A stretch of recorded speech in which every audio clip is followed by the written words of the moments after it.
What's poppin', everybody? This is Saber94. Got a new deck profile to show you guys featuring Mega Lopunny from Phantasmal Flames.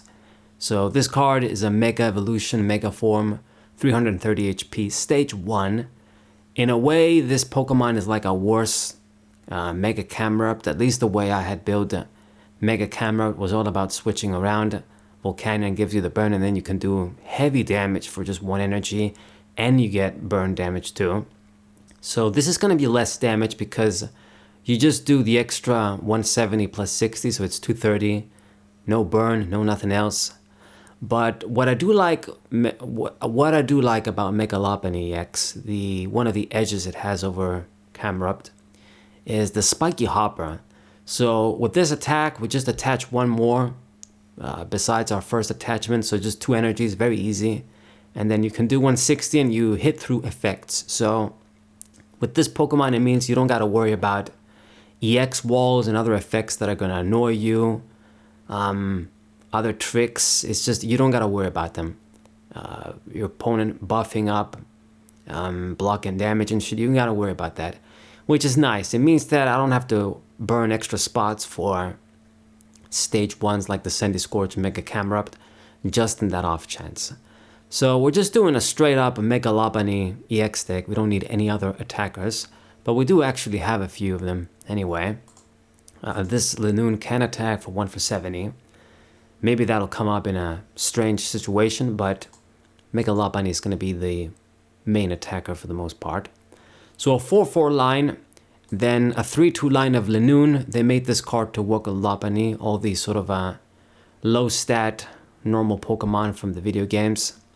So with this guy, if he's on your bench and you have a Mega Evolution Pokemon EX, you can get him in the active position, and then if you put the balloon on, like we're going to do, you got a free retreat. It's like a freaking Keldeo EX with more conditions. But it's going to be part of the combo. I got the Zigzagoon. All of them are sort of bad, all these small Pokemon. This one I think is the better one of the 2 or 3 we got. So I run 3. Same for the Baniri. This one with 70 HP. The other ones with 60 or worse. This, with the attack, we can switch to a bench Pokemon. So maybe it'll come up. I don't know. And then I got 3 of the Fan Rotoms. So I open with this card where I can just easily access it. And then we can get a bunch of normal Pokemon, including the Linoone. It's a decent play. I mean, what else are you going to put into this deck? It's a very simple strategy at the end of the day. So I think Rotom works out. Once again, it's something that could attack with a stadium down, 1 for 70. Never know. I got only 9 energies in this deck because we don't really need much. Lopunny is usually just going to have 1 or 2 at best to attack. And I just put in all of the bunch of secret rares that I own just because we don't need any particular energy type. So I just put in a bunch of freaking secret rares.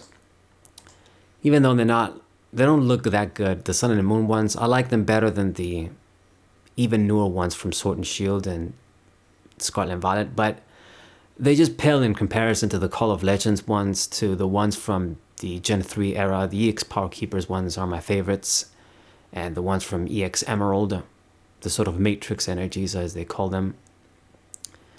Man, even the, Call of Legends ones, Gen 3 ones, yeah, man, just even the regular ass ones from Gen 3 and Gen 4, the artworks, like the way the water one looks, they're always weird. Anyway, whatever, I digress. So we got lots of trainer cards because we got a lot of space and we're going to need a bunch of trainer cards for the combos. So I do 4 Buddy Buddy Pofin and 3 Nest Ball.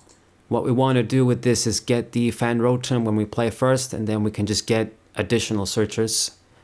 Pretty good. We max out the switches because we do want to be switching around with this deck. It's just a good thing to have, and it works out for the combo. You're not always going to be able to make the Linoone play with the Air Balloon, but speaking of which, I got the double Air Balloon for the Linoone. Pretty obvious stuff. And then I got the Evolution Fetchers, you could say. I got triple Mega Signal, easy way to get the Mega Lopunny. 1 Ultra Ball, a way to get the Linoone, plus, I mean, discard outlet, I can get rid of some stuff like all the extras, Pofins. Once we get a bunch of them with Fan Rotom, a lot of these cards are going to be dead. So at least I can get rid of them with Ultra Ball. Same for the Vessel, just discard outlet, get energies, not miss an attachment. The thing is with Mega Lopunny, because it only has one retreat cost, even if you don't have switching outlets and all you got is energies, you can always just manually retreat the Lopunny, use another Lopunny. Provided your attachments are right, you can just get by even with that. So it's just a very simple, easy Pokemon to get the condition of Gale Thrust. They made sure of that, which is good, I guess. So yeah, I got the Vessel though, so we got energies, we got the space. I mean, I know I'm not gonna miss an energy at least. Okay, and then we don't really got much else. I mean, it's just Places of Force. The stadium of choice is going to be the Battle Cage. Once again, I think this is going to be more and more of a stable stadium because of all the stuff it counters. I think Dragapult is finally dying out, but maybe it's my imagination. Maybe if I check the top tables, it's just going to be all over the place again. But from my experience, at least when I play TCG Live, I don't see it as often. This card stops the 60 spread on the bench. This card stops Munkidori, kind of stops, I guess, Munkidori, and I was going to say Dusknoir, but they can still hit the active. But it helps. It's a great stadium, so we're going to run it. Good to have a counter stadium too, since I got the space. And then the ace pick of choice is going to be the Scoop Up Cyclone. Obviously, I guess I should have mentioned this from the start. The benefit of using a Pokemon like this, same as it was for Mega Cabra, is because we need so little investment for energies in order to attack, just one energy, max 2, then we can just easily scoop up this Pokemon or heal this Pokemon and then just play the energy right back.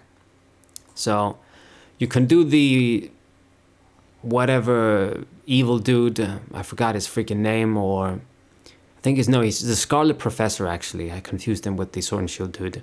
Scarlet and Violet Future Professor. You can do that, but I do Wally. I think it's just nicer, rather on the Gen 3 dude. It doesn't scoop up the card. We don't discard anything. We just heal. We put the energy back. It's fine. We can just attach it. So mass easy healing, and then the Scoop Up Cyclone. Again, mass easy healing, and just an item. I mean, if you don't want to do Scoop Up Cyclone, you want to do a catcher, and you want to do more Wallies, you want to just change things around, it's fine, you can do it. I do it like this for now, and it's okay. And then, it's just pretty much the deck. I mean, the other stuff is standard. You max out the Lily, max out the Iono. I got my usual one of Boss's orders to pull. And then, since we run a bunch of tools, I'm running double Arven too. Decent supporter card. Get me that +1, and easy way to get like a switch. It gets the balloon, gets the signal. Easy shit. So yeah, this is a pretty simple deck. I think it's a good beginner deck if you're starting the Pokemon TCG out and you're fond of the new shit and you want to play the new shit. New Pokemon TCG, okay, use this deck and you might be able to do something. I'm going to show you guys some matches. One of the weaknesses, I guess, is of course, you know, with a Mega Pokemon like this, if you do play against Lucario or another fighting Pokemon, you get hit with one shot. There's nothing you can do about it. And doing 230 is nice for 2-hit KOs, but we don't get 1-hit KOs on the biggest Pokemon. So if your opponent also heals and does crap like that, it can be annoying. But it is what it is. That's Mega Lopunny. I can't just write my own attack on it. It's meant to be an easy-to-use, cheap energy attacker. It does enough damage to be threatening, but you know, you can't have everything. If you want to get 1-hit KOs, you use the new Charizard, I suppose. Man, that rhymed. Whatever. This is the deck profile, guys. I'll see you guys on the matches. Hope you guys enjoyed the video. Subscribe to the channel, leave a like, share the video with your friends, and I'll see you guys next time. Wazay!